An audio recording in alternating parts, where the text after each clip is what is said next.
کہ حکم ڈکشنری میں یعنی لغت میں اور عرب کی اصطلاح میں حکم کسے بولتے ہیں۔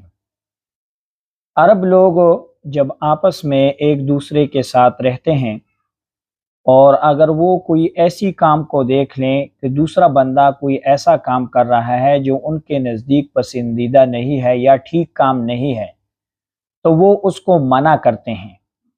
تو منع کے لیے وہ ایک لفظ استعمال کرتے ہیں منعتہ، یعنی میں نے اس کو منع کیا۔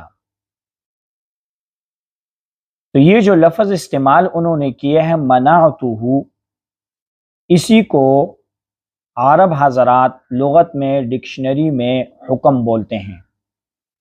دوسرا وہ ایک لفظ استعمال کرتے ہیں منعتہ، اس کی جگہ وہ عام اصطلاح میں ڈکشنری میں ایک لفظ استعمال کرتے ہیں حکمت علیہ بکذا۔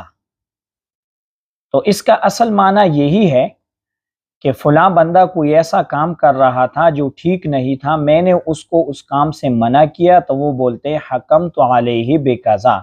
تو یہ دیکھیے یہاں پر یہ جو حکمت لفظ استعمال ہوا ہے یہ منعتو کے معنی میں عرب لوگ اس کو استعمال کرتے ہیں۔ تو ایک ہمارے پاس یہ وضاحت سامنے آئی کہ حکم ڈکشنری اور عرب میں لغت میں بولتے ہیں کسی چیز، کسی بندے کو کسی کام سے منع کرنا۔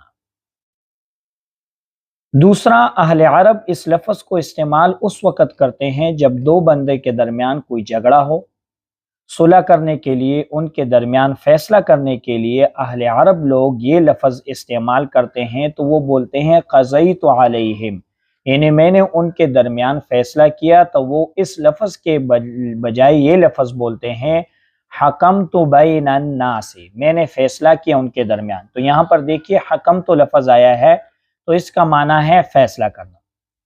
تو سب سے پہلے ہم نے یہ سیکھا کہ لغت میں ڈکشنری میں عرب کے ہاں حکم کے دو معنی استعمال کیے جاتے ہیں، ایک منع کرنا اور دوسرا ان کے درمیان فیصلہ کرنا۔